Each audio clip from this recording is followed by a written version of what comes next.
hold a microphone, so I'll just have to lean over. One time in Massachusetts, they had a sort of a faulty PA system, and I said, "Can you hear me?" And some of them yelled, "We can hear you, but we can't understand you." I had a little trouble understanding them, too. I think accents are charming as long as I can decipher, translate them. My name is Blanche, and I am a member of a worldwide fellowship called Al-Anon High. And I thought last night when I was going over these notes, I do this a lot of places, and I seem to change the format everywhere, which I tell myself just means I'm getting more flexible. You don't know how rigid I used to be, but I decided that you're going to hear tonight every move I've ever made and everything I've ever done, and there's no point in telling you this morning.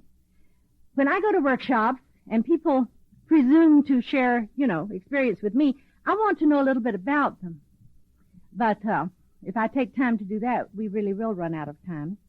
So I'll tell you all that tonight, okay? I obviously enjoy doing this. If I didn't, I would ask God to let me serve in some other capacity, and I'm very serious about that. But I sponsor a woman who says that I like to talk so much that when I open my refrigerator and the light comes on, I talk 20 minutes. She's lying. It's not quite that bad. But I especially like to talk about things that are dear to my heart, and sponsorship is. I understand that everything in our program is suggested only, and that we're allowed to take what we, can use and leave the rest. That includes the steps, the traditions, and certainly all the other guidelines and suggestions. But this is one that I found essential. And I find I still have a sponsor after 30 years. I use her regularly, not as often as I did the first 10 or 12 years in the program, but I still do. I don't think I ever outgrew my need for mentoring, And I sponsor a few lucky people, and they would argue on that point. And I find that being a sponsor is like a course in remedial Al-Anon. It's exciting for me because it's sort of like taking a child to Disney World. You suddenly see it again through their eyes. I was in New Mexico many years ago, and at their convention they had a big banner on the side of the room that said, "Do you know where your sponsor is tonight?" And I thought that was kind of clever. And one of the very new people was in the group where we were commenting on it, and she said, "Well, that's right, because you never know when your sponsor might need you." And I thought, so I hang around newcomers because they see it in a whole different way. And you never do know when your sponsor might need you. As far as I'm concerned, and please, if you don't hear anything else I say here, this is my experience, my observation. If you do it differently, have at it. There are a great many ways to do it right. I can only tell you what I've done because that's the only experience I've had. But it has been sort of non-negotiable to me. We don't have an Al-Anon Gestapo, who's going to bang down your door at 2 a.m, say, "Which step are you on, Do you have a sponsor? Are you observing the traditions?" and so forth. Many years ago, I taught elementary school. I taught mostly high school, but for the first 3 years, I taught elementary school. And this was 6th grade in a little town in West Texas. We were having show and tell, and one of the youngsters brought an armadillo. Do you know what an armadillo is? Okay. They look like little dinosaurs. I'm always so glad when I see one that he's not 50 feet long. We were interested, all of us, and we were passing around the armadillo, and one of the kids wanted to know whether it was a boy or a girl armadillo. Well, there was no discernible evidence. I thought that would be of interest only to another armadillo, actually, but we discussed it at some length, and there was, heated arguments as to which. Finally, and this is such a time-honored American way to handle things, finally one of them said, "Let's vote on it." Now, you try telling 10, 11, 12-year-olds there are some things you can't vote on. And my opinion, is that sponsorship is non-negotiable. But that's because it has worked so well for me. My mother used to tell me when I was growing up, be sure you marry a well-mothered man. She said his whole orientation toward women is determined by his relationship with his mother. And I did that. I did that twice, in fact. And I do recommend it. I recommend you get a well-sponsored sponsor. We have no place in this fellowship for gurus, and I am absolutely horrified when one strong sponsor develops a cult following, and that happens. It may not happen here, but it happens some places. We don't have, gurus and disciples in either of our fellowships. My sponsor, let me tell you about her. Her name's Donna Lancaster. She says this is not the public level, and if I mention her, I am to use both her names.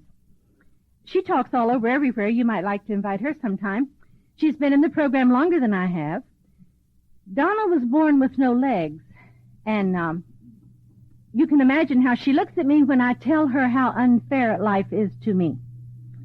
She just looks at me. She doesn't have to say anything. And eventually I hear what I'm babbling about and shut up. She does everything I can do, and a lot of things I can't do, and one of the things she does is pilot planes. She's had several in the years since I've known her, and she works as a dispatcher for an airline in Dallas. She told me once that sponsorship was very much like having someone who's teaching you to fly, and then eventually you solo, and then after that all you need is a co-pilot. And I like that idea because the people I sponsor are told when we start, eventually this will become co-sponsoring, so brace yourself, And almost always it does. I have to tell you a little bit more about Donna. I would never have responded to anyone who told me to sit down and shut up. I hope you wouldn't either. I don't like being patronized, and if you yell at me, I just turn you off. And so our discussions go something like this. I am holding forth, at great length about all the indignities in my life, and she will say, when I feel like that, I really have to look for self-pity. Now that I can handle. But if she said, get off the pity pot, no way. And it takes what it takes, and that's what it takes for me. Or if I'm saying, well, I don't treat him that way, or, well, I would never do that to her, she says, when I talk like that, I have to listen for self-righteousness. And this is something I can hear. And since we don't live in the same city, every now and then she says, well, if we saw each other more often, perhaps, and I can hear her saying, a sponsor is like soap, no good unless you use her.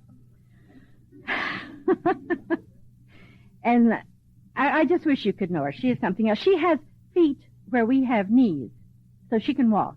She's just bitsy, And when she talks at conventions and things, she stands on a box. I think that there are, of course, excellent guidelines in our pamphlet on sponsorship, but you can read that for yourself. And despite all my years of being a teacher, I won't read to you today. I'm going to share with you my experience and my observations, and then I'm going to want to hear some of yours. You do know that a sponsor waits to be asked. That's because asking is part of the newcomer's therapy.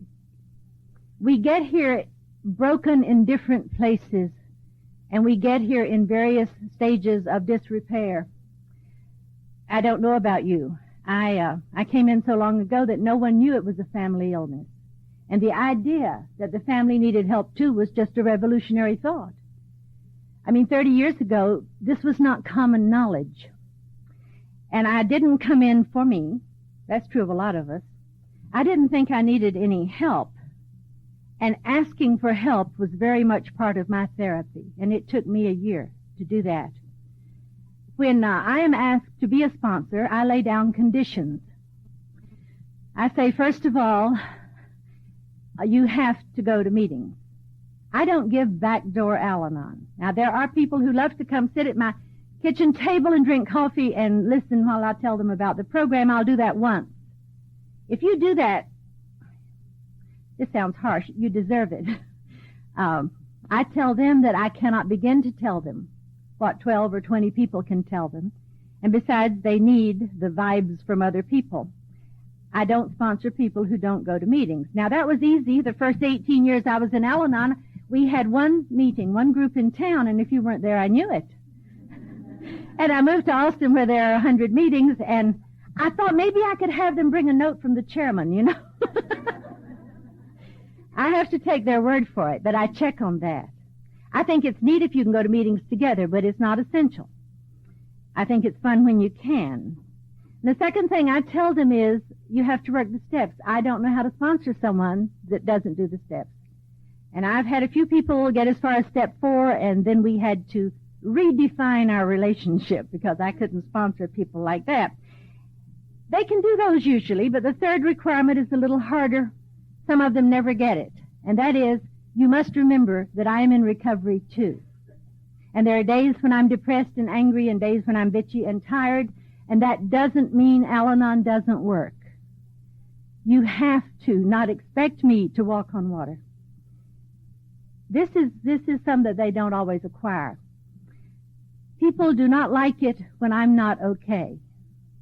Some of you will, I started to say identify. In California, they would say resonate. Some of you resonate to that truth. I love it. I love words anyway, and I love to listen out there. This will come out in more detail tonight.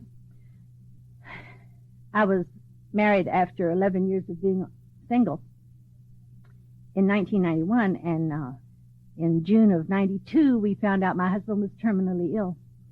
We didn't talk about it for a while, but when I did tell my Al-Anon group, their response was, "Oh, well, you'll handle it." That isn't fair. Don't do that to people. I think recovery makes us, if anything, more sensitive, and our suffering is acute. And I try to tell this to people before we start a sponsoring relationship. I believe that sponsorship is sharing and that we don't need Nazi sponsors. I try very hard to stick with just the program and what it teaches. And I know I sound like an English teacher. That's because I've only been retired a year. But the program is in the literature. And if you listen to other people's experiences, great, but they're telling you how the program applies to their lives, and if that's all you ever hear, you don't know what program they're talking about. Now, I would love, if I could get by with it, to give people I sponsor assignments. You will read these pages, and there will be questions next time. I can't do that, of course. I can't even force them to read it, and I sponsor people who just don't read. It's that they can't, they just don't. I wish there was some way I could inspire them enough. But words do not do for everyone what they do for me. And you know what we do in the schools too. We take a person where he is and bring him as far as we can. And that is true of sponsoring also. But you see, I can say, our literature says, and that's so much better than saying I say. Especially as we get newer books. For a great many years, we had, like primitive tribes, we had kind of an oral history in Al-Anon. There were things that were told to me, and I'll bet to you, that were never written down. Practice makes progress. Recovery is progressive, too. Finally encouraged to change, that's written down. Have you noticed? Things that I was told all along. If you always do what you've always done, you'll always get what you always got. Finally, it's in print. I was taught in step 2 from the very beginning. Think of it this way. You know, we came, then we came to, then we came to believe. Finally, that's written down. And so it pleases me to be able to say, look, our literature says. Now, to do that, I have to know what it says. And that's easy enough for me because I'm verbally oriented and I read probably more than is healthy. If I have a compulsion, that's it. I have asked myself, one way you can tell a compulsion is, what would you panic if you had to do without, you know? And that's the one thing. I even have books in the car. I mean, you never know when there's a traffic jam or something. Besides, I can't say to someone, even though it's in the literature, I can't say it's been my experience unless it has. And I try to be very careful about that. I almost never say, I know how you feel, because I don't. Even if the circumstances are about the same. I was teaching high school when I was divorced in 1980. We had a beautiful young woman on our faculty. She was 24. And she had been married briefly the year before, and the marriage was annulled because of some mental illness. And I know she meant well. But in the darkest days of this divorce, she said to me, "Oh, I know how you feel." And I thought, honey, I was married longer than you've been born. You don't have a clue as to how I feel. And I try not ever to say that. But what I can say, if I've had that experience, is, here's what worked for me when I was in a place very much like yours. I found out that we don't give advice. I didn't know how in the world you could help someone if you couldn't give him advice. I was taught, and it has worked for me now all these years, what we can do is help other people see their available options. See, when I got to you, I thought I had 3 options. I thought I could divorce this man. I could live with him while we both tried to recover in our respective programs. Or I thought we could have a close, warm, loving, communicative marriage. Of course, I opted for number 3, and that was not one of my available options. And my sponsor pointed out that any time I'm miserable, I have opted for something that is not an available option for me. And what you do for me, and what I hope I do for the people with whom I talk, you help me see what my options are, and maybe more importantly, what they are not. Because I tend to opt for things that just aren't available options for me. Now, I may be splitting hairs here. Sometimes I think our whole program consists of fine lines. Do you ever think that? There's a fine line between being good to yourself and self-indulgence, for instance. And what I want is one answer that works all the time. And you know, of course, that we have to apply the principles to everything that happens in a new and different way. So this is a fine line. If the person asks me for feedback, I can give that. Sometimes if he doesn't ask me for it, I can give it. But I generally remember to say, would you like some feedback to that, or did you just want to talk about it? If a person says, how can I best use my program with my husband, with my wife, in my sex life, with my children, on my job, I believe I'm entitled to help him see that. I believe that being a sponsor gives me prerogatives that just being a friend does not. And that's, my opinion today. It has worked for me anyway. I also believe I am responsible for giving suggestions as to the program. Let me see if I can give you an example. I believe I can say to someone I sponsor, I think it's about time that we started talking about an inventory. But I cannot say, get married, get divorced, move to California, have a baby, quit your job. Does that make sense to you? It's awfully early, but I'm trying. After I had taught school for a number of years, I became a counselor, and I am prejudiced in favor of getting help. And I urge the people I sponsor to get professional help if they need it. I have an advantage there because of, extensive, I almost said expensive, that too, extensive training. I think I'm able to know when they need it. But I believe if you're close to someone, you'll know too. Maybe not, immediately, but you will. And I not only urge them, I nag and I push. And our literature says we should get help if we need it. And common sense says that we get help when we need it. Al-Anon doesn't even claim to, fill your teeth, set a broken leg, or do professional therapy. That is not our job at all. And just as I would urge them to get other kinds of help, I urge them to get professional help with emotional problems when it's appropriate. I will talk more tonight about the fact that my husband died in December. This morning at breakfast we were talking about stages of grief. And I have been telling myself things I used to tell my students when I did grief counseling with them. One is that if you break an arm or a leg, it's in a cast or a splint, and it's obvious that you have been hurt. And people see that, and at least at some level they think, oh, she's in pain, he's been hurt. They cut you some slack. But if the hurt is inside, nobody sees it. And you're expected to suit up and show up just as if nothing had happened. And because you taught me that I could take care of myself, I have found there are two things I can do about that. And one is be very gentle with myself. We're back to self-indulgence. Wherever that fine line is, I believe I can do that for myself. I can nurture myself. And then I believe I'm responsible for telling you. I've quit thinking, thank goodness, that you can read my mind. And I don't expect you to know I'm in pain unless I tell you. And to ask for your consideration. That doesn't mean asking for special favorite treatment.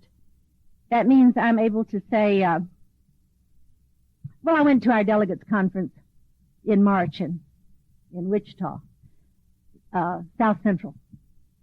And several people there said, you've been so quiet. You can understand that was conspicuous.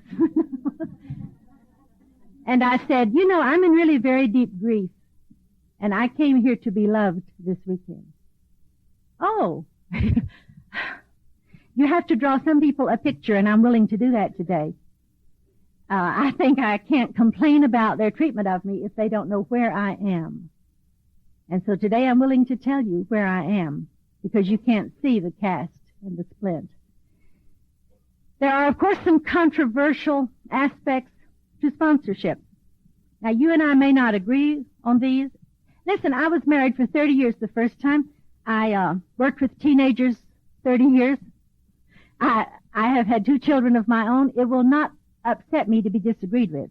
I mean, I have been disagreed with, okay?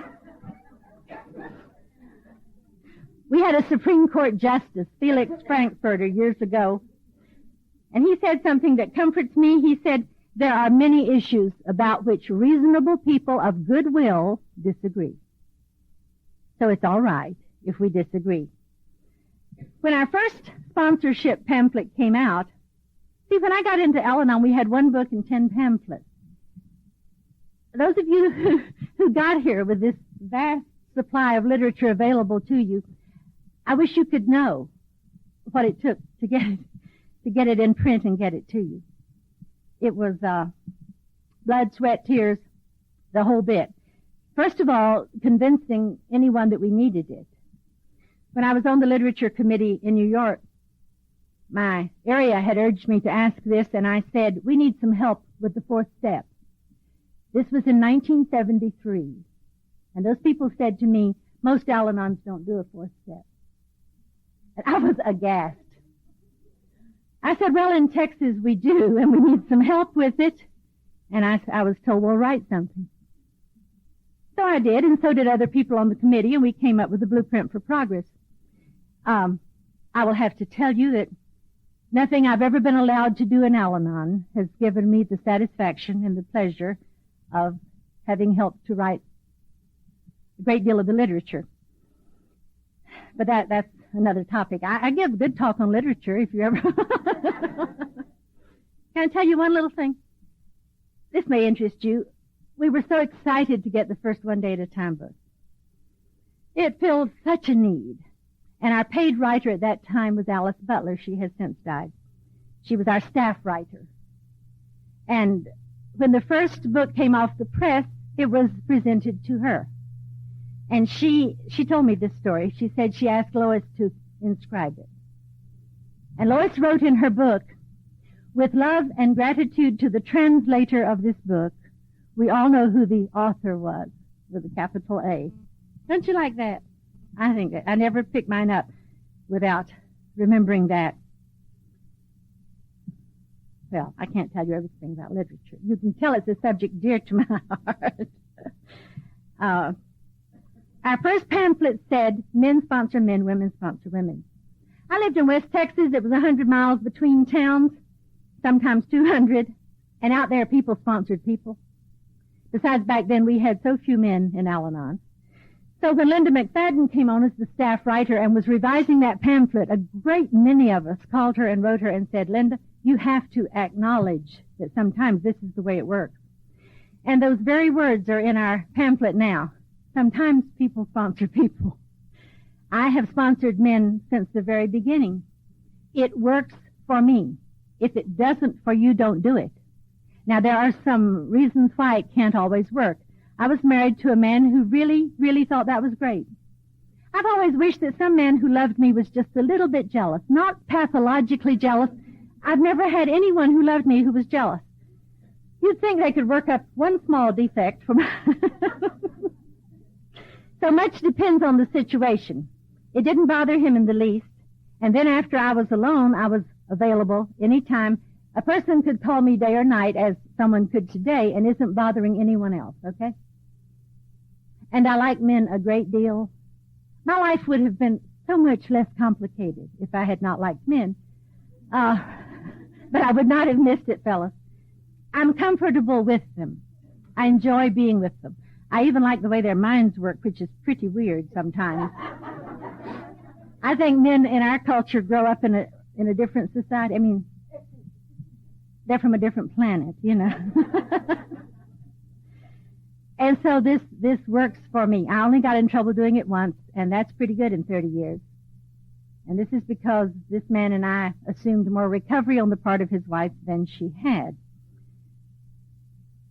I'm not going to tell you. I'm not going to take a fifth step with you. It would bore you to death for one thing. So therefore I try to give this gentle, firm guidance that I told you about. I believe that most people in the world, maybe everyone, is underpraised and under-touched and underappreciated.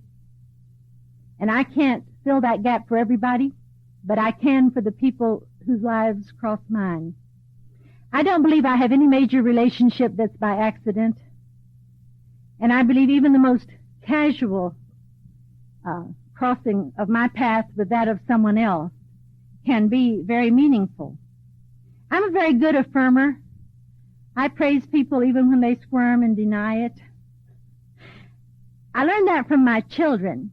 When they were teenagers and I was working at high school, I said to my children, you know, if I gripe them out, they handle it just fine.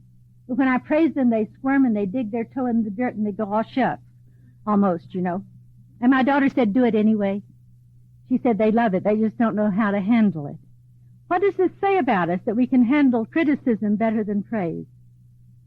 So I give people that are in my life a great deal of practice at handling praise. Emerson, I think Emerson was the greatest mind this country has produced. But then I taught American literature, so indulge me. He said, we all feel a great deal more kindness than is ever spoken. And I used to say to 17-year-old students, why don't we speak it? And they said, oh, you feel weird saying that stuff. Well, they felt weird because it wasn't said to them. And it's not part of their, everyday interaction with others. So I have learned to try to say it. And if I say it and the other person is uncomfortable, it's momentary. Besides, he needs to learn to handle it, or she. I think I gave you some examples of how my sponsor, Donna, gives me gentle guidance. My first sponsor, I had her for 11 years, and then she moved across the country. I can remember saying to her early on in the program, well, I have been telling God, and she interrupted me and said, what? I said, I have been telling him, and I was listing what I was telling him, and she said, instead of giving him instructions, why don't you just report for duty? Well, that's what I mean by gentle and firm guidance. I wouldn't have heard her if she had lectured and shouted. But I think in a good one we share at a level that few people ever reach. And I think we do not learn our true selves, who we really are, unless we are ourselves with other people. Unless we give the self that we are a chance to come out in the open and be there. So I learn a great deal about me from sponsoring. Example, I hear, a great many fifth steps. It isn't always necessary to do a fifth step with your sponsor. I recommend it, but I hear a lot of them from people I don't sponsor, people that come, from other places. And I learn a lot about me every time I hear one. Some years ago, a woman was telling me, well, first let me tell you that I have heard, as you have if you've heard Fifth Steps. First of all, there's no original sin. You know that. It's all been done and done and done. Do you remember the movie A Coal Miner's Daughter? They're coming out of the motel after having made love for the first time, and the girl is just mortified. She's just, And the boy, of course, is just strutting around, feeling very good about the whole thing, and he realizes that she's upset, and he turns to her and says, well, hell, we didn't invent nothing. You didn't invent anything either. I don't care what you've done. You have not invented anything. I have listened to embezzlement and incest and one accessory to murder without moving a muscle, without flinching. But the woman who told me she cheated her way through school nearly got thrown out of my house. Do you see how much I learn about me? I was appalled that those are my values, I thought I will come up out of this chair and bodily eject her from this house. Now, I hope, no, she couldn't tell that. I think I behaved well. But oh my. So if we share at a real level, we learn a great deal about ourselves. It also engenders trust. If I'm able to really share with you and find that you understand, and if you don't, you accept, and that no one else hears about it, then I develop trust. I don't know about you, but trust is hard for me. When we get into Al-Anon, a great many of us, well, maybe not you, but a great many of us are real controllers. I used to think this meant we were bossy. And I knew that inside I didn't feel bossy. I felt scared. If I'm not in charge, it might not get done. I can't trust anybody else. Does that resonate with any of you? Okay. Trust comes hard for me.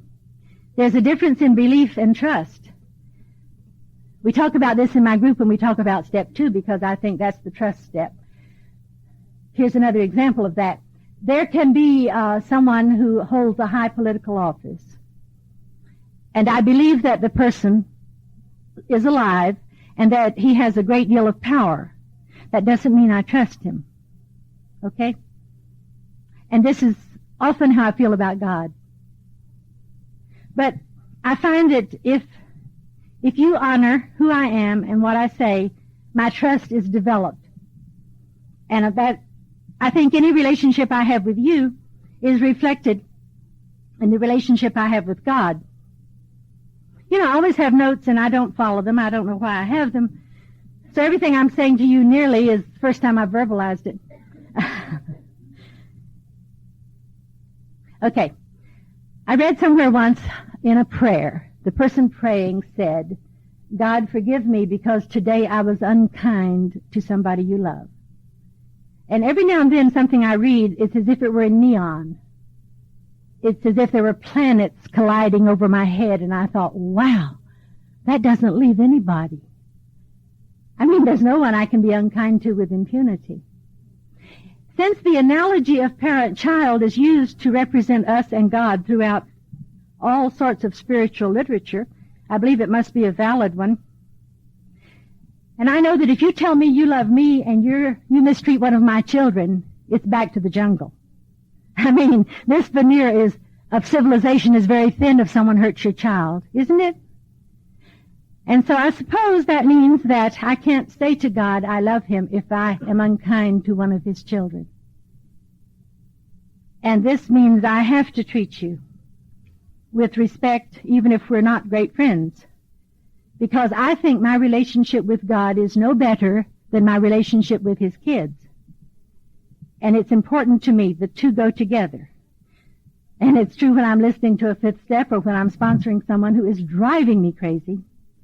A wonderful AA woman years ago, Gert Bahana, she died a long time ago, she used to have a little label on her phone that said, the person at the other end of this line is a child of God's and loved by him, so watch it.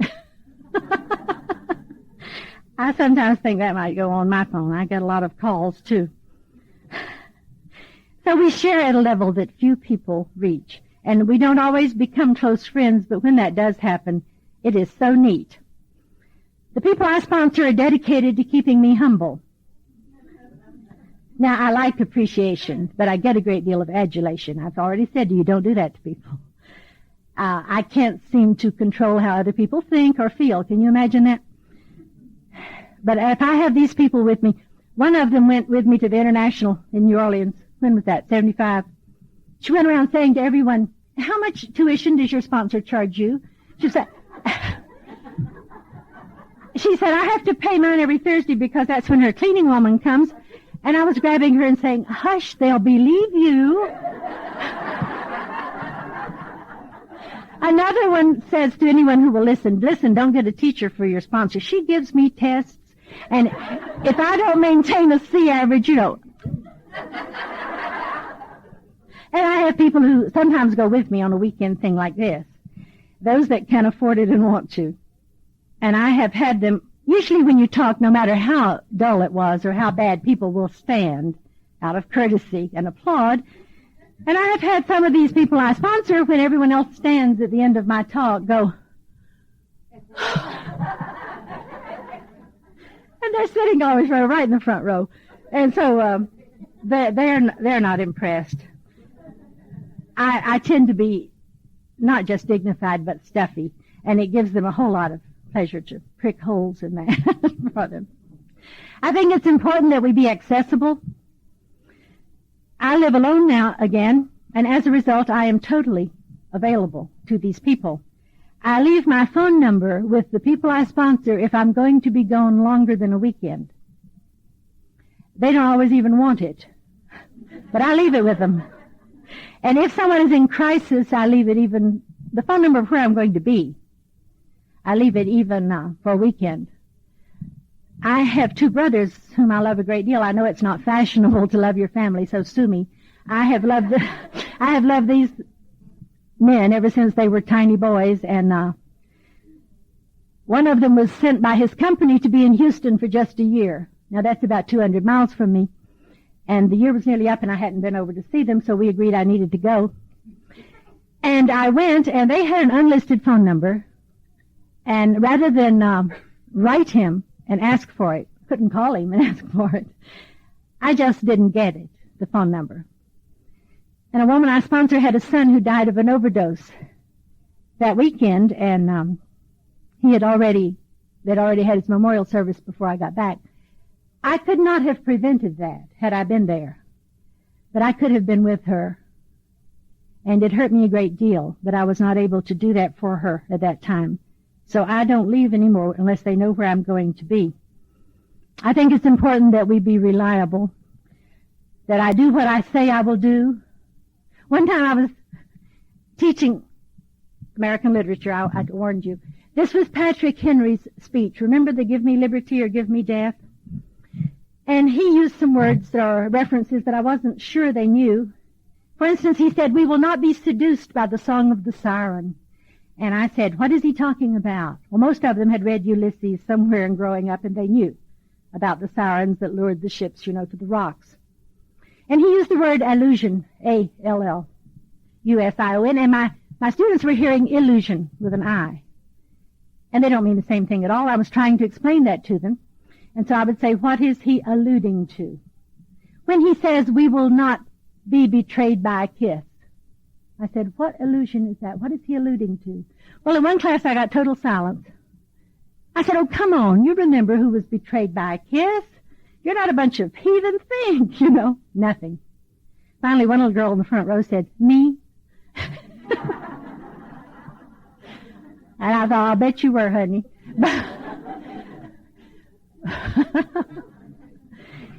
I don't want anyone who is in my life at all to ever feel betrayed, and certainly these people that I sponsor need to be able to rely on me. Now, this next point is not vital for your soul's salvation, okay? But it was taught me from the beginning, and it isn't written down anywhere. It's one of these oral traditions, but I like it a great deal. I will not tell you whom I sponsor. They're free to tell anyone they want to, but I don't tell anyone. because I cannot let them exist as an extension of my ego. This is particularly true if you sponsor someone who becomes, well, I can't say famous in Al-Anon, who does things and earns a lot of respect. And, you know, I would very much like to say sometimes, well, I'm her sponsor, I'm his sponsor. I don't do that. The question comes up, can you have more than one sponsor? Not if I'm one of them. You can't. And that's a defect on my part. I couldn't even do team teaching. Hey, what can I tell you? Now, there's an exception to this. I sponsor 2 or 3 dual members. And, of course, these people have an AA sponsor. This is a whole new experience. I'd never done that till I moved to Austin. I keep bumping into their other illness. And sometimes I will say, I really think that's an issue for maybe your AA sponsor, you know, to talk to. And the AA sponsor is saying, I really think that's an Al-Anon issue. Why don't you? It made more interesting 5th steps, I can tell you that. Not everyone who helps us has to have the title of sponsor. My sponsors never had children. I call Pat Roach in California and talk about children. If I don't have 2 sponsors, but Pat would tell you that I bother her more than I do a sponsor. And I talk to a great many people whose sponsor I am not. And the people I sponsor, I urge to talk to others, especially if they have a situation that I have not had. And when I first started sponsoring men, you're not old enough to remember Ted Koch, but he was chairman of our board of trustees in New York, and we became friends the first year I was delegate, and we remain friends to this day. I'll be in Florida in October, and I will visit him and his wife. They have retired there. I would call Ted and say, here's what I told him. Does that make sense? Is that right? And he would tell me. Because sometimes an issue is not, how can I say this, is not a defect, it's just male. Okay? And vice versa. The first man that ever came into our Al-Anon group, and this was 1966, I've been in 2 years, he came in saying no woman could teach him anything. And I thought, well, now, I can't tell you all that. It's a good story. Okay, that means you can't talk as long. I mean, you know. I was fortunate to grow up in a family where I was taught no ill will toward any race, denomination, ethnic background of any kind, but with my mother's milk, I got this thing about Yankees. They did not think they were prejudicing me. They thought they were telling me about life as it is. Well, when I went to New York as delegate the first time, my feeling was, 1, I will get mugged the minute I step off the plane, and 2, these Yankees will be rude and abrupt and abrasive, but for Al-Anon, I can suffer. And when I got there, the delegate with whom I had immediate rapport was the one from Pennsylvania, and I thought, I am fraternizing with the enemy. And the second one was Norma McGann, who's still one of our trustees, you know, and she was from Massachusetts. And what happened was that Al-Anon did not leave me the doubtful privilege of doing any stereotyping anymore. Does that make sense? So, first time I talked in New England, I thought, well, this is where the real Yankees are. They will be cold and reserved. You know, they're all either Irish or Italian, and they're bombastic and outgoing, and they were a wonderful audience. I love to talk in New England. So I'm telling all this to my sponsor, and she said, oh, Blanche, you mustn't block any channels through which God might reach you. And we talked about it, and some people cannot hear someone of a different race or religion or nationality or age. I have people who can't hear young people. My students taught me so much on a daily basis. And so I just learned this when this man came into our group and said no woman could teach him anything. All wise, all knowing, I said, you have just eliminated half the channels through which God might reach you. He is still a good friend today. I see him every now and then. It's important to me that I not block any channels. That means I have to listen even to people I don't like, and that's unfair. But I never know through whom God will be speaking. And so I urge the people I sponsor not to block channels. Listen, keep an open mind. You may hear just one sentence, but it's the one, that will give you the key for that situation. And I tell them to talk to others, but I say, if what they tell you conflicts with what I have told you, we better talk about it. And that doesn't mean what I say is always right. Oh, no, not at all. But it means that I want to talk about it if they're hearing conflicting principles from other people. I'm sometimes jealous when they can hear from other people what they couldn't hear when I told them. I'm jealous anyhow. It's a glaring defect God has not seen fit to remove, or I have not been willing. Which do you think? A couple of examples. I was sponsoring a man who, after 2 or 3 years, called me and said, and you must understand that what he quoted to me I had said to him several thousand times. He said, you know what I heard the other day? You can say to new people, you can say, you don't have to live this way anymore. Isn't that wonderful? Well, that time I managed to say, isn't it though? I'm going to remember that. That's very good. But another man in Austin was in an absolutely impossible marriage. I never said, leave or stay. What I said was, you have to take care of yourself, and if that requires leaving, you don't need to feel guilty. And I said that for 3 years.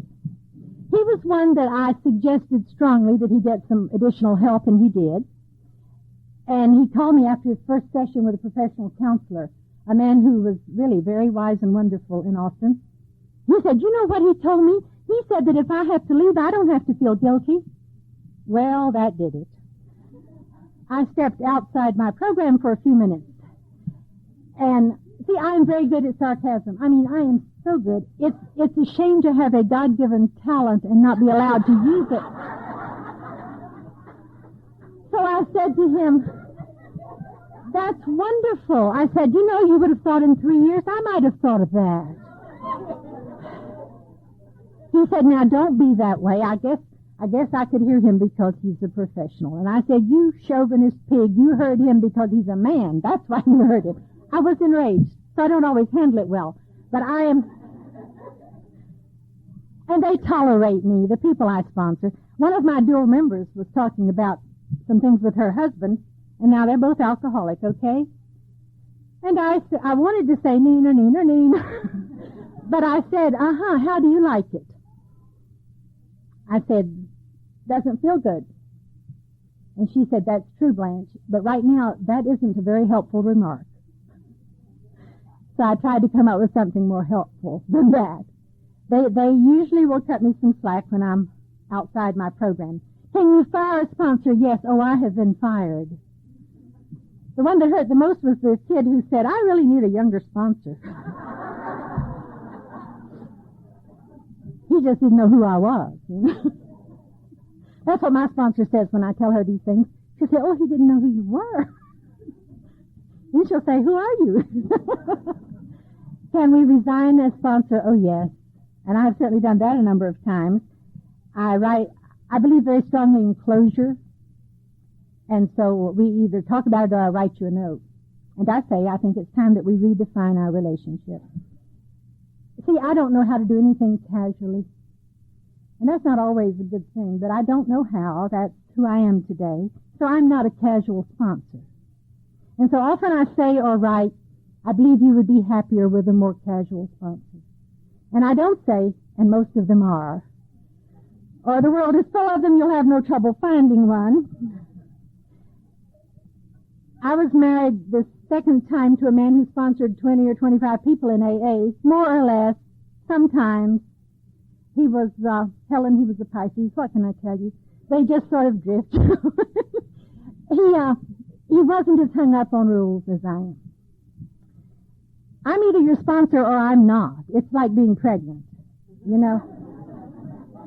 And if I'm not, we settle that, and if I am, then I've told you what we do. It's impossible for me to work with more than one newcomer at a time. If I take on a newcomer, it's 2 or 3 years then before I take on another newcomer. I mentioned my sponsor lives in Dallas, and that's 200 miles north of me, 180. I don't think it's best to have an out-of-town sponsor. But sometimes after 10 or 20 or 30 years, you can work it out. And I sponsor 2 people who are out of town, and we do very well. We write, we call, they come to see me, I go to see them. So you can get guidance on that as well as anything. I mentioned that I believe that God is the source and people are the channels. I think it's all right to love the channel, as long as I realize that's what this person is. I don't love casually either. I have the scars to show for that. The people I love can do no wrong, or if they did, they had a good reason. That's how I feel about it. And so I have no problem with loving the channel. I have some problems when people mistake me for the source instead of the channel. If you can love me as a channel, great. But if you begin to think I'm the source, we have a problem. I get a great many letters. I don't know about other people who do a lot of speaking. I get 4 or 5 a day. People who have heard a tape or have heard me talk. I never started out, to be the Dear Abby of Al-Anon. And they asked the strangest things. One recent one, what does Al-Anon teach about bisexuality? Well, we don't have time for that, but that's the kind of thing I get sometimes. And then I get some that just express appreciation. Some years ago, I had a long letter from a woman in California, and she said some very extravagant things.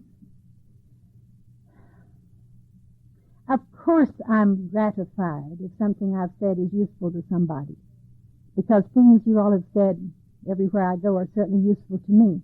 But this was just really extravagant. My son was home at that time, and I had him read it.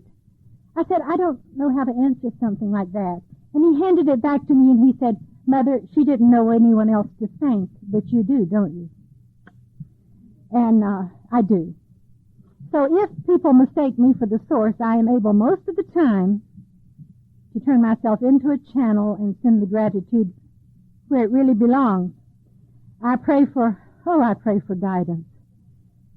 Every day that I taught school and every day that I was a counselor, if I'd known I was going to quote this so often, I would have learned the Latin for it. It's a Latin phrase, but it translates, first of all, do no harm.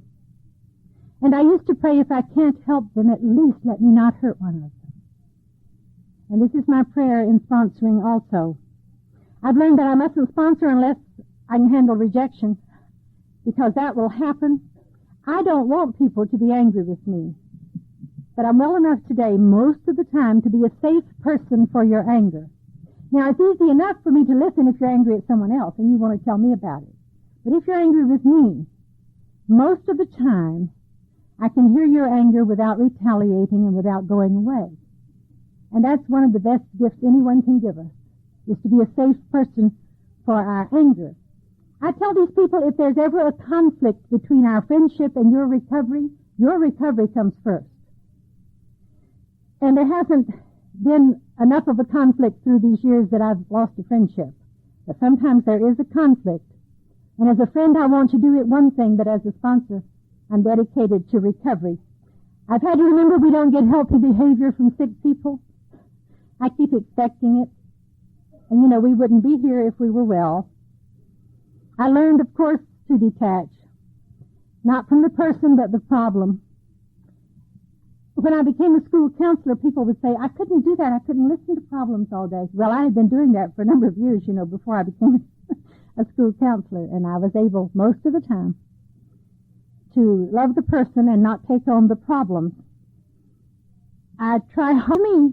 And I've only done that 2 or 3 times. They've said, oh, yes, I will. They have my number, And, of course, we help pick up the pieces when the consequences are disastrous. My problem among many is that I want to teach everything I know at once. I'm having that problem with you all. Besides, you're much better listeners than most of the people I sponsor. I try not to do that, and because I did learn it in teaching, I'm willing to go over it again and again and again. And so that is something I can give them. I try not to protect them from my bad days. I try to share my pain too. But as I've said, there are a number who don't want to hear it. And sometimes I think, well, tough, you can just handle it. And then there are days when I think, I have friends who can handle it. And I won't dump it on this person here. For years, I couldn't do that at all. I was wise and wonderful all the time. That'll kill you. But I tried that. That's one way to avoid the cults, by the way, is to let people know who you really are, Reciprocal relationships are hard for me. I'm a very good student and I'm a very good mentor. But equality, there aren't any rules for that, and I have some problems with that. I'm better than I used to be, is all I can tell you. Most of the time I take care of myself emotionally. I don't let anyone impose on me ever. That means you're free to ask me for anything. And you wouldn't be otherwise. You see, I won't say no, I won't say yes and then resent you. And I won't say yes and carry around a grudge. It's very important that I do that. So the people who deal with me on any basis know that I will take care of myself. That means they don't have to. I hope this makes sense. There are people who say, well, I would have told you, but I didn't want to impose. And I say, I won't let you impose. Call me. If I can't talk, I'll tell you. They're taking care of me. And I say, I'll take care of me. Part of your recovery is learning that you don't have to take care of me. That's one of our fine lines. It's in our blueprint for progress. Have I learned to ask for help without imposing? One more thought, and then I'm going to listen to some of yours. I respond to a program that includes a mentor because I think I was a teacher for so many years and I've always been a student.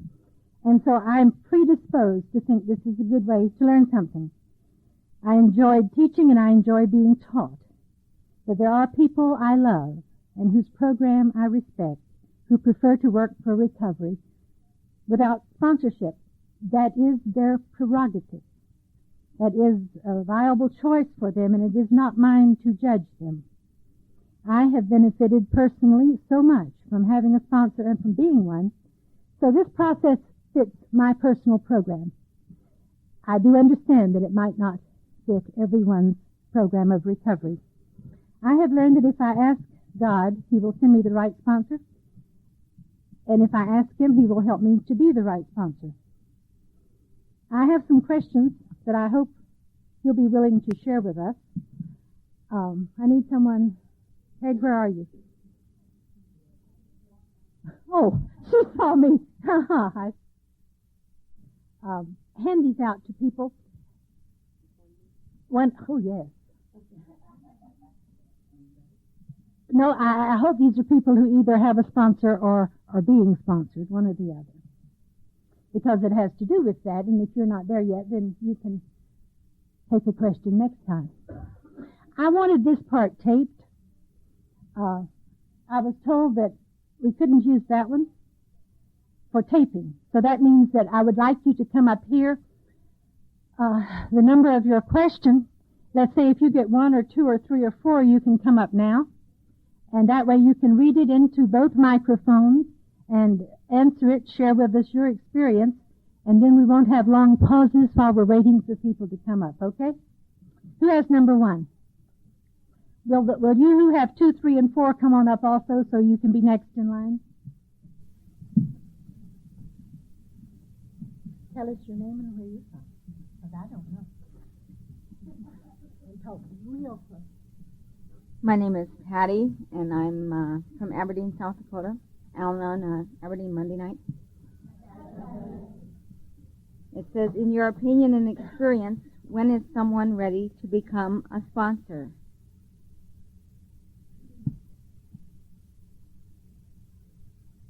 Is there a length of time? Do you have to be an X number of years before you can be a sponsor? What do you think? I'm not really sure. I think with me, it took a few years before I felt I was ready. When I felt comfortable myself with the prospect of being a sponsor, I had a sponsor since the beginning. So it was just when I felt comfortable. I don't think there's any length of time that pertains to this, no. Okay, thank you. Hi, everybody. My name is Jim. I'm an alcoholic. Hi, very glad to be here with you today. I'm not a regular member of Al-Anon. I have went. I need to go again, but I'm tickled to death to be here with you this morning, and I love Al-Anon very much. My question, so I don't even know if I'm qualified to stand here, but thank you. My question is, why are we encouraged to take sponsors of the same sex? I've been emotionally involved with every female I've ever met to begin with. And I don't want to screw this thing up for anybody. And that's my main reason. Females have asked me, and I would never say no to anyone. That's what I've been taught. But I have one absolute with a female, and that's that she have a female sponsor in addition to. And I'm usually fired on the spot. In fact, I don't sponsor a female today. I don't know how anybody else does it, but for their sake, I wouldn't want to. Thank you. Let me say one thing before. My children were in Alateen for 10 years each. My son has always liked girls. And one time, when we were talking about this very thing, the whole family, he said, but you know, when you share mentally and emotionally and spiritually, your body says, me too, me too.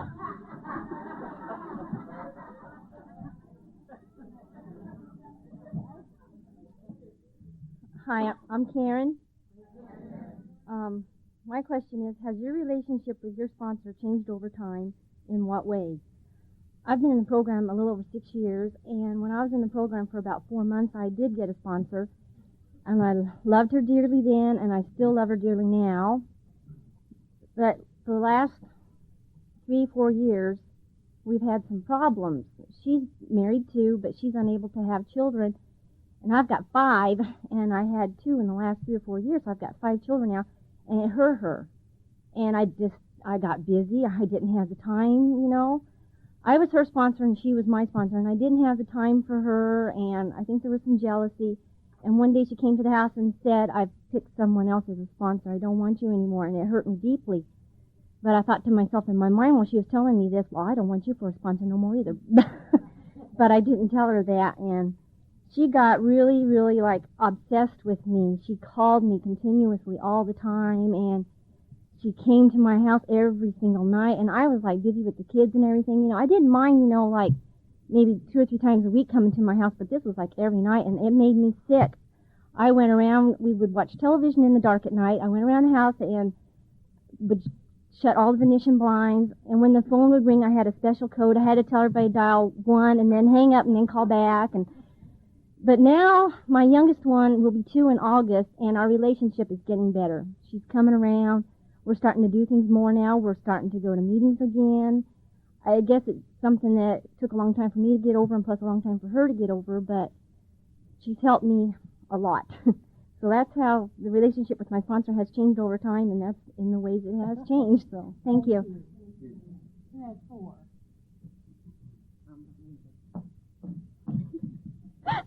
I'm not in hiding, really. Hello, I'm Judy, grateful member of Al-Anon. Hi. My question is, do we ever outgrow our need for a sponsor? And I would say no. God is always there for us. Our sponsor will always be there for us. I know I don't utilize my sponsor as much as I should, and she is here today, but I'm thankful that I know that she is there for when I do need her, you know, not when I have a problem, but when I don't have a problem. So I'm just very thankful that we've got the information for sponsorship, and we get it out to other people, and you know, we'll always need our sponsor. So thank you very much.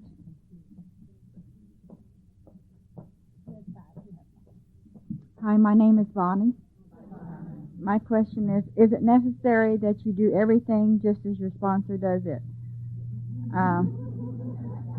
My feeling is your sponsor is there to guide you, direct you, and give you suggestions. What works for her doesn't always work for you, so she's there just kind of a help and a guideline, but you have to do what you have to do.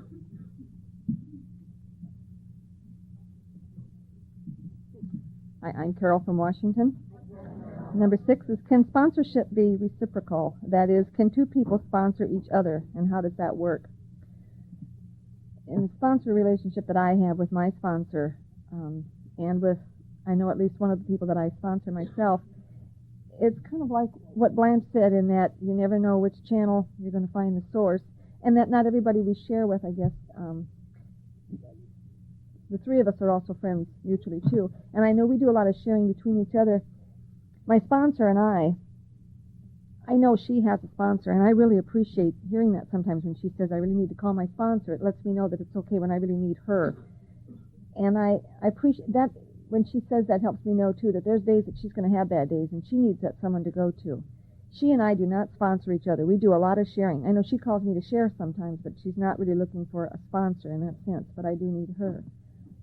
It probably can work for others, but I'm glad that she has her own sponsor, and I'm glad that I have mine, and I'm glad that I have someone to sponsor too. It's kind of a chain of events, I guess, in a way, but my sponsor and I do not sponsor each other.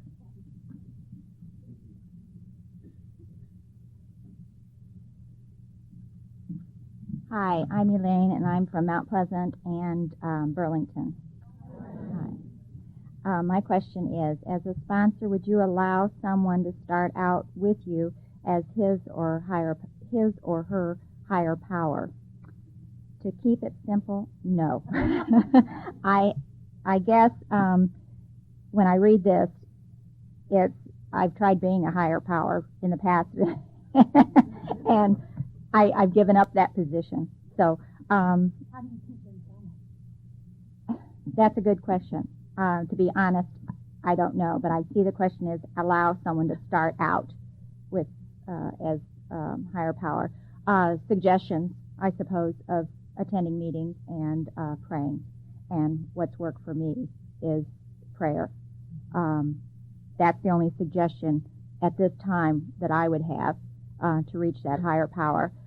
In the beginning, I did use meetings. That was where I got my answer for a lot of things, and I used that as my higher power. So that's all I could do is give them what I had experienced. But I'm not a higher power, and that's all I could say.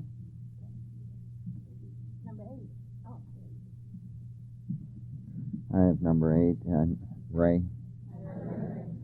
The question is it important to set guidelines at the beginning of a sponsoring relationship? Why and why not? Sitting there, reading the question, I figure this question belongs to someone else, but it's not true.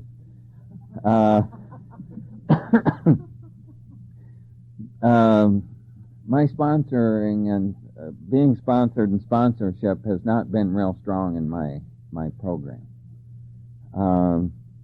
And part of that possibly is because I have difficulty with setting down what the rules are. That's in pretty much everything I do. I don't have a concept of the pre-guidelines. And that's probably the why and the why not. Some works for me and maybe why something could work better.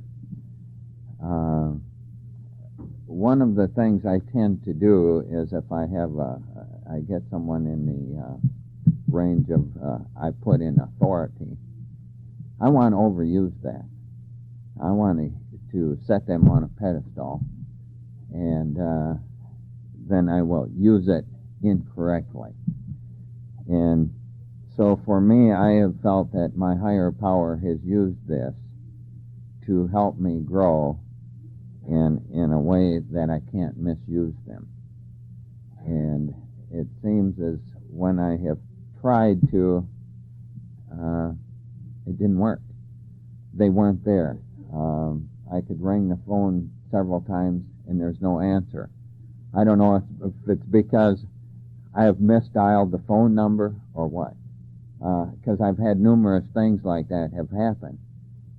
Supposedly they had an answering machine. But when I called, there was no answering machine even. And so I put this in the category of my higher power working for me and doing the better for me. And that's where I'm at. Thank you.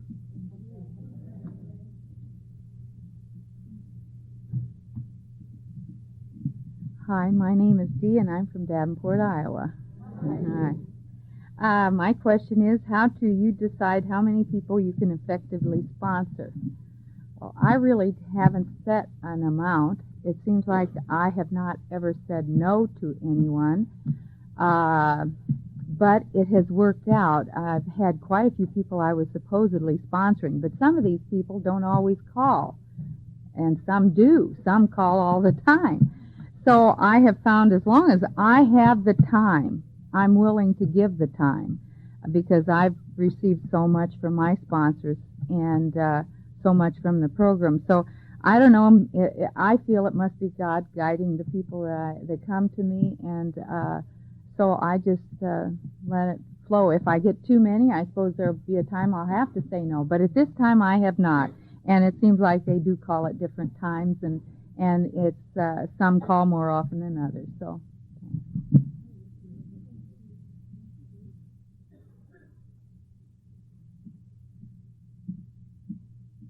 I'm Jean from Council Bluffs. My question is, how do you say no to someone who asks you to be his or her sponsor without discouraging that person? First, I would thank them for asking me to be their sponsor. And then, if I felt I had too many people that I was sponsoring, I would suggest maybe one or two people that I know personally and try to guide them to someone who would be their sponsor. I would leave the door open that if they needed to talk to me before they found someone, I'd be willing to talk with them. But I would try to channel them to someone I felt that was working a program and who would be a good sponsor for them.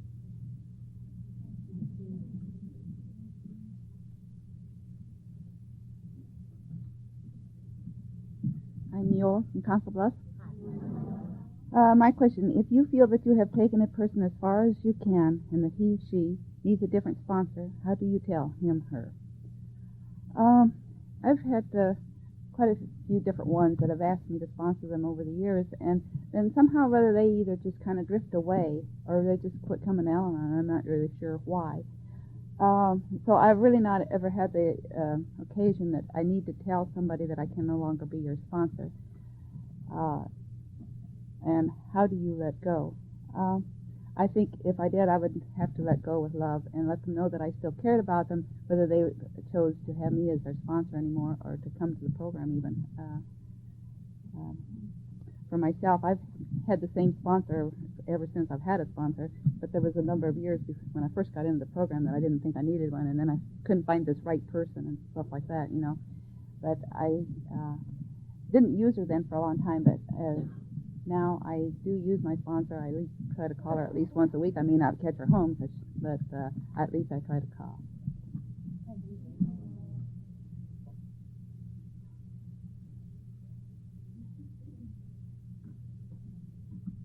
I'm Doris, and I'm from Cedar Rapids. And my question is, when is it time for you to change sponsors, and how do you go about it? Well, I'm real fortunate. I've had the same sponsor ever since I've been in the program, and I don't feel a need to change. I have had a person call me. She's never outright asked me to be her sponsor, but she's called me and talked to me quite a bit. And there was a time where I had to suggest that she find somebody else to call and talk to, because I myself was getting very frustrated. And after I got off the phone from talking to her, I had to call my sponsor to get help. She wouldn't go to meetings. I was supposed to give her the entire program, which I'm quite incapable of doing, because you need the feedback from everybody in the program, you need the fellowship, and you have to be involved in order to get anything out of this program, and you can't get it over the telephone. And it was real difficult for me to suggest that she find somebody else. And whether she did or not, I don't know, but a couple of months later she started calling me again, and she started showing up at meetings. And whether it was right or wrong, it got her back for a while.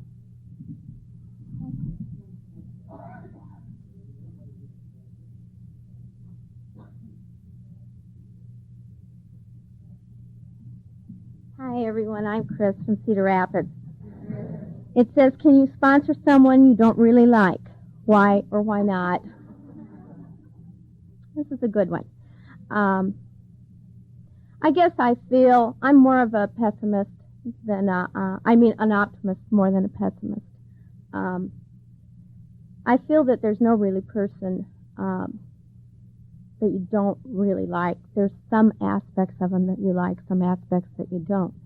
But I've never come across a person that I totally dislike completely. I have to keep an open mind because when I don't like or see something that I don't like, I can look back and think, oh my God, those are some of the same traits that I have, you know. So it keeps an open mind for me to look at myself. How do you know that you don't really like that individual unless you get to know that individual? And the only way that you can know that individual is by talking with them and sharing with them the care and the love. In our closing statement, it says, you may not like all of us, but you'll come to love us in a very special way. That's very important. And also, I think what's important is the gift of time. We need to give each other the gift of time to grow and to learn and to share.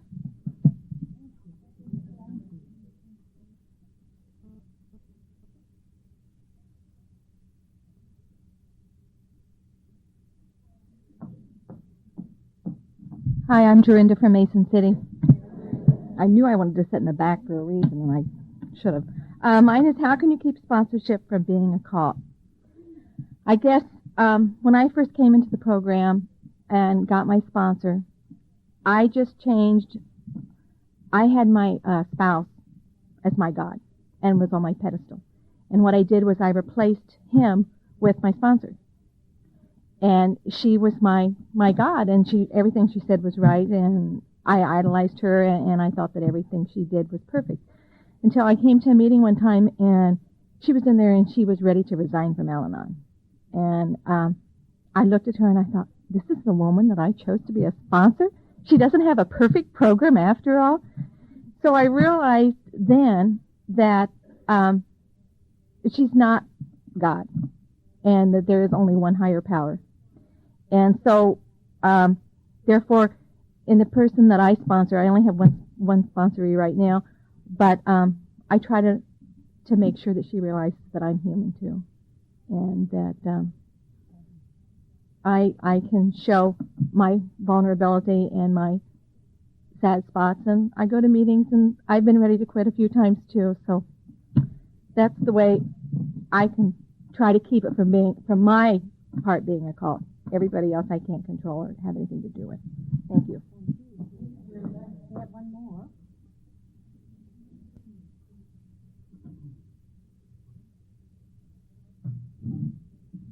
Hi, I'm Alice from Mason City. Mine is, how do you best use your sponsor? I feel very fortunate. I have a very good sponsor. She's not only my sponsor, she's my friend. I feel like when I first came in the program, I feel this way now, that she really kicked me. And she really pushed me hard. And there was times that, you know, I got angry with her. But I needed to hear what she said to me. And then I would call her and say, well, I'm sorry, you know, I guess I need to do that. I feel now that she's kind of backed off a little bit with me. She doesn't kick me now. She gives me a gentle nudge. And I don't know, our relationship is really good. I feel I can call her anytime, day or night, and sometimes I don't even have to say anything to her. She'll just give me that sponsor look, you know, and she told me not to say this, but I said it anyway. I can call her anytime, and that really feels good, because there are times that I do need her, and she's always there for me. Thanks.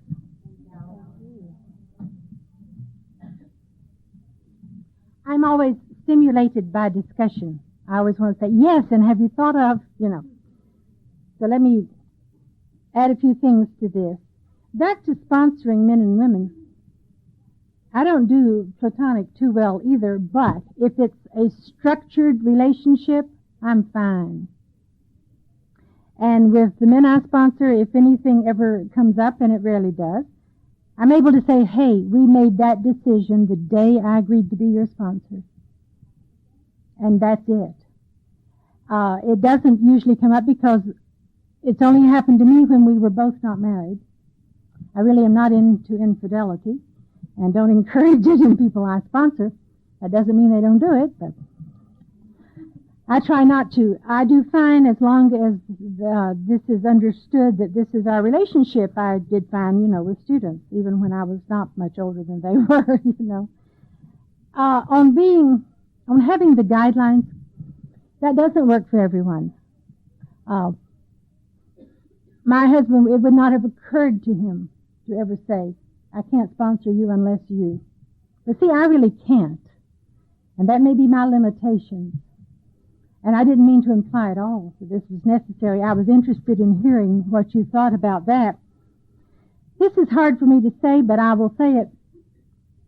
If you become known in either fellowship, there are people who want you to sponsor them so they can say that you are their sponsor.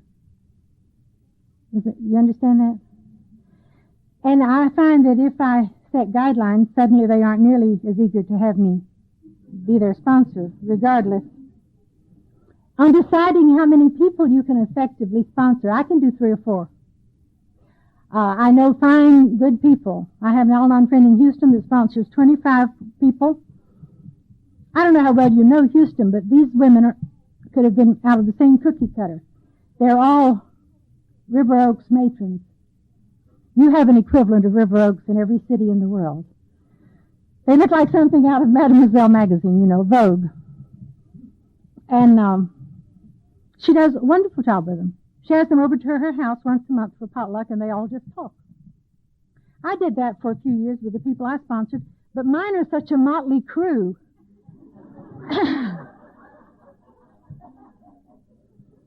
I sponsored one young woman who's lesbian, and I listened to her when we had sponsor gatherings. And I wanted to see if these people would say to each other what they said to me. Because I thought it was important that when I am not in town, there be someone that they felt comfortable with and who had the same upbringing, in the program. And it took her 6 months to use a pronoun. I was delighted that she finally felt accepted enough, that she could do that. That's because, too, on having just 3 or 4, I don't know how to do it casually. A number of you have said, well, they never call. I call them. I used to do it and say, did you graduate? Why can I tell you? I told you I was good at that. I try not to do that anymore. I wrote a note to a man I sponsor, mailed it as I left town. It said, I haven't seen you or heard from you in a while. I hope you're all right. I'll be in Austin whenever. Maybe we can get together. Here again, I'm not going to get healthy behavior from sick people, and that includes me, but sometimes I've used the tools a little longer than these people have. And I figure they don't always know when they need help. They really don't. And so I don't mind in the least. Now, I won't do all the calling, all the contacting. On telling someone that perhaps he needs a different sponsor, I have said to people who quit the program, well, if you're not in an Al-Anon group, then of course you don't need an Al-Anon sponsor. And this hasn't so far made anyone angry. I use the term I mentioned to you earlier. I say perhaps we need to redefine our relationship. We can just be friends. And often that's it. I am always sorry if someone quits going, but today I don't have to decide whether, that's God's will for that person or not. Let me talk some more about the cult, because it scares me. I went to talk somewhere not long ago, and the woman who met my plane and got me to the hotel, I said, I had a lot of stuff with me, and I said, let's see if they have a bellboy, someone to help with all this. And she said, oh, I can get someone I sponsor. She rounded up 3 or 4 women and said, get her luggage up to her room. And I'm just standing there, slack-jawed. I know a woman who has told the people she sponsors when they can start having relationships again, and with whom It just appalls me. It just chills my blood. And I know an AA whom I love a lot. And the people he sponsors clean up his yard every Saturday. I never was able to get that kind of slave labor. I don't... But you need to know it happens. And whoever answered that said, if you let them know you too have pain and bad days and all, they don't tend to regard you as a guru quite so much. I think one way I can let them know that is not to make decisions for them, and a lot of them want me to. Well, tell me what to do. No. I can help them see what their options are. I can tell them, I think you might use your program this way. But good grief, I'd be scared to tell them what to do. Now, you understand when I got to you, I knew exactly what they were supposed to do, or anyone else. It is such a freedom not to have to decide for everybody. I don't sponsor my daughter or son, but I will tell you that a few years ago, my daughter and her husband were divorced, and then I guess 2 years after that, I was in Hawaii to talk at a convention. I mean, somebody has to do it, hey. She called me and said, Dan and I are going to remarry. Now, in our family, with my children, it works if we say to each other, I'm only going to say this once. That's not a threat, that's a promise. That means, I don't care what I've done in the past, I'm really not going to say this every hour on the hour. You can trust me. Now, they will tell you I say it once every visit, but they lie, I don't. And I said to her, I'm only going to say this once, darling, but I feel as if I'm watching you put your head back in an oven. She said, I know, I'm scared. Lived together 3 or 4 more years, and then they were divorced. But see, she gave it the second chance. And I can remember hanging up that phone and thinking, wow, I'm glad that's not my decision. So I had come a long way from thinking I knew what you ought to do in every situation to being so glad I don't have to decide about that. We have some time. I would love to hear comments, questions, whatever, from any of you. Did we inspire any thoughts in you? No. Well, thanks a lot. Oh, it was early. Listen, if I could do it, anybody can do it. Yes. Oh, I told you there are 3. You have to go to meetings, you have to work the steps, and you have to let me be sick too. They aren't, those aren't hard questions. Yeah, that's all I tell them. I really don't know how to sponsor someone that doesn't go to meetings and won't work the steps. I'm helpless with people like that. What else? What?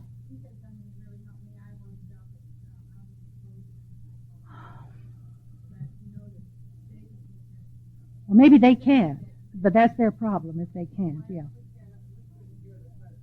Oh, she said about imposing if you ask for help, that it's good to know that that's not her responsibility.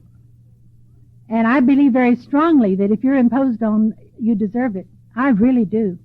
You don't have to let anybody impose on you. I think some people just enjoy being a victim. They suffer. But can you see how that frees people? Anyone who knows me knows they don't have to worry about, is this going to bother her? How will she take this? I'll take care of that. I hope it gives them more freedom anyway. Somebody else? Yeah.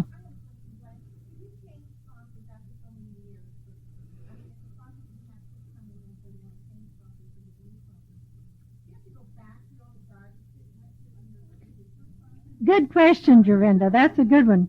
Did all of you hear her? If I'm your second sponsor, yes, you have to go through it all again. I just agreed to sponsor a woman who lives a couple of hours out of Austin, and she's been in 20 years. And she asked me the same thing. And I said, I need to know these things about you, or I won't be very useful to you. So she's doing another inventory, and we will do a 5th step. It won't be as difficult for her as I'm sure the first one. But yeah, I'd have you do that. That's for my benefit as well as yours. I need to know you very well if we're going to get anything done. Some of you looked, when you teach school long enough, you learn to read your audience. Some of you looked doubtful when I was talking about closure.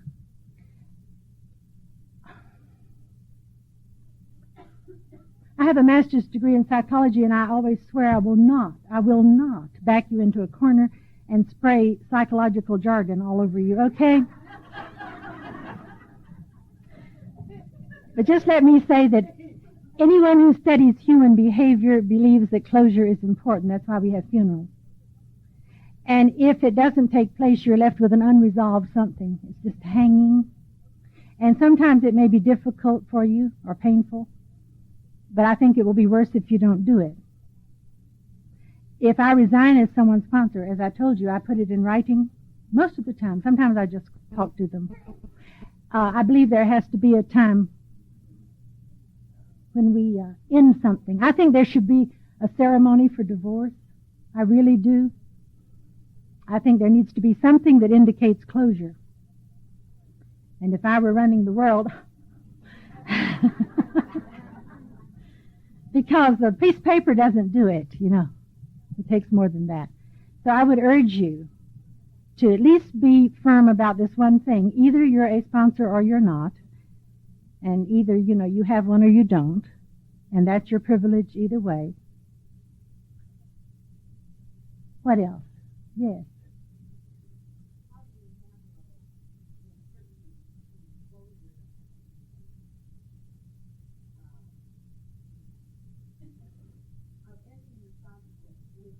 Mm-hmm. Well, did all of you hear her? How do you handle it when there's been closure and then you're finding someone else? The young man who fired me because he needed a younger sponsor had no problem. He just got a younger sponsor. He said, we don't even listen to the same music. And I thought, I didn't know that was part of the program. But anyway. My first sponsor, as I said, moved across the country, so there was no difficulty then. But if you're in the same town or the same group, I think it's important that you talk about that. I had a woman once say to me, but this is when my children were little, and she said, I have grown children, and I really need someone that can talk to me about that. And I said, great. We talked about who might possibly do it. And I hope there wasn't any awkwardness about it. Now, this is part of my Deep South upbringing, but if my mother said it once, she said it 1,000 times. It doesn't take any longer to say it nicely. And I don't have total skills in communication, but I have some. And usually I think that can be handled with tact and diplomacy. Someone else had a hand up. Yeah. Mm-hmm.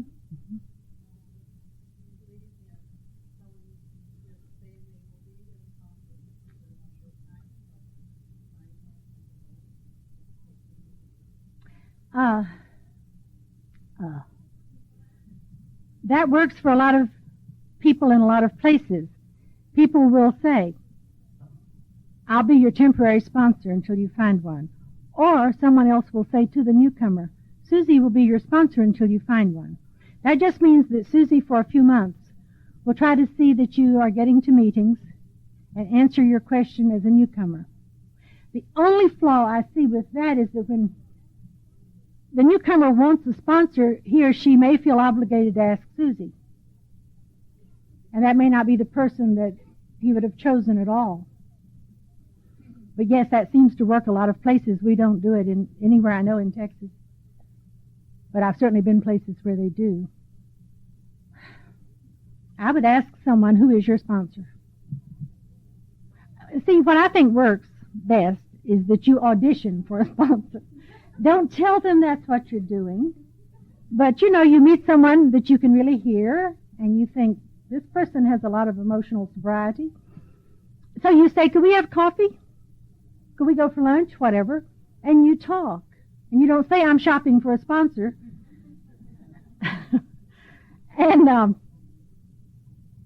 I believe you can match yourself up better if you go to a lot of groups and hear a lot of people.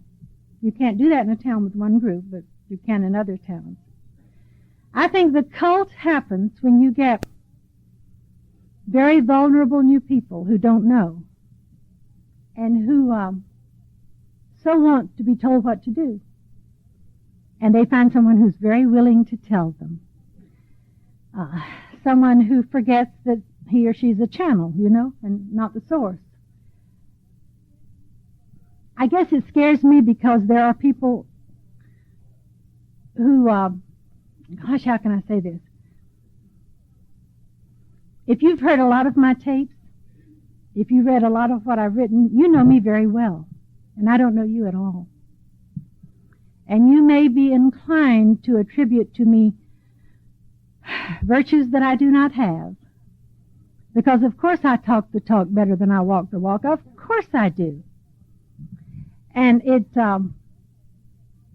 takes both of us, but I do have ways of discouraging you from thinking that. And they were mentioned. One of them is letting you know when I'm hurting.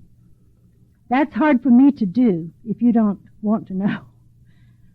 That's like, okay, I mentioned my group's reaction when my husband was dying.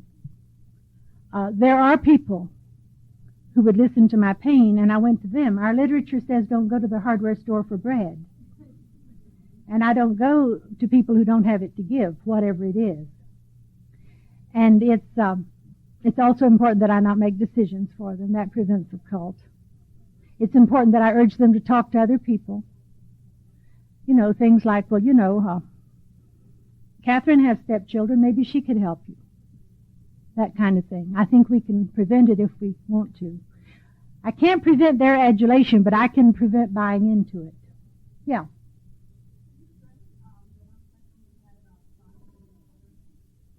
I've seen that work just beautifully. When I joined Al-Anon, our group had been in existence a year, maybe a year. We had 6 members. My sponsor had a year, and so I thought she knew everything. But there we were, the blind leading the blind. And here again in West Texas, certainly in 1964, there were not a lot of people who had any time in the program. And so I know cases where it worked just fine. What have you learned? Well, hey, listen, this is what I've learned. And it's kind of a mutual sharing. I find it easier for someone to lead me who has been down that path. But I've seen it work when you go down the path together. So whatever works for you. Yeah.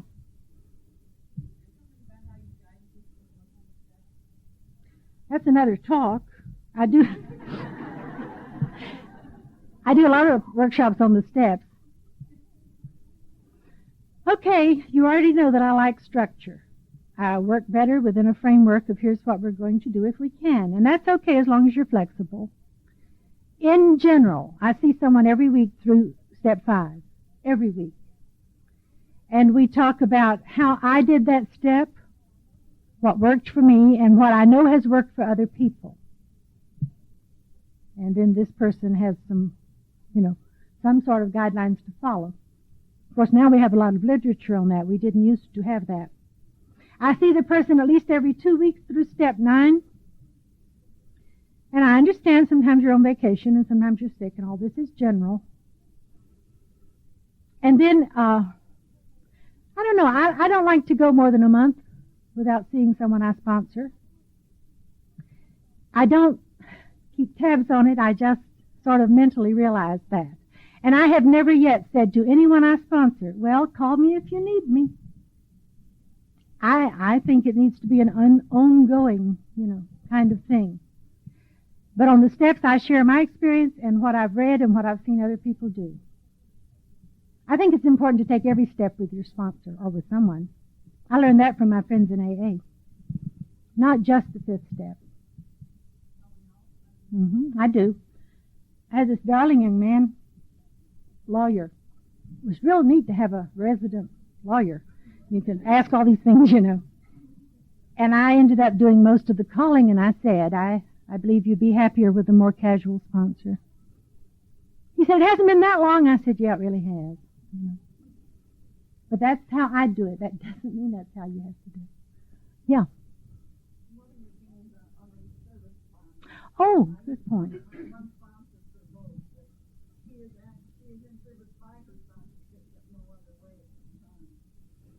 Not every one with a strong, active program goes into service.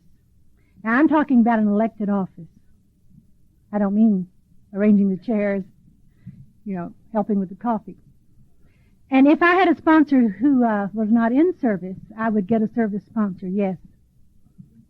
Besides, yes. I'm glad you mentioned that. I didn't think of that.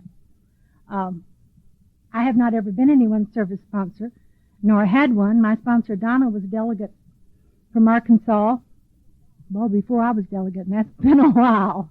And I guess, I used her. I was taken to assemblies and conferences before I knew what they were. My first sponsor said, I don't want you to think the four walls where we meet constitute Al-Anon. And I thought of that the other day. Some friends and I were going to another assembly, and we took one of our Alateens. And he was saying, I for years I thought the first step was get in the car. Me too. But yes, I think service sponsors are a great idea. And if it bothers your sponsor, you can say, well, why don't you ask to BGR? Yeah, what? Borrow money from their sponsoree. Yeah,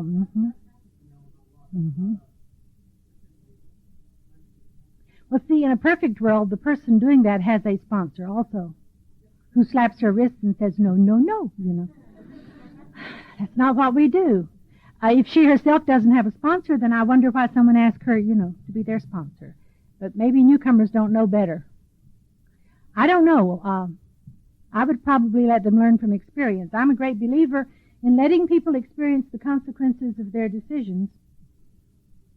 And that's painful for me sometimes. With every cell of my being, I want to rescue you, Well, if we have time to go to the bathroom before Lois gives her report, I guess we better stop. You're a great audience. Thank you. I always learn things.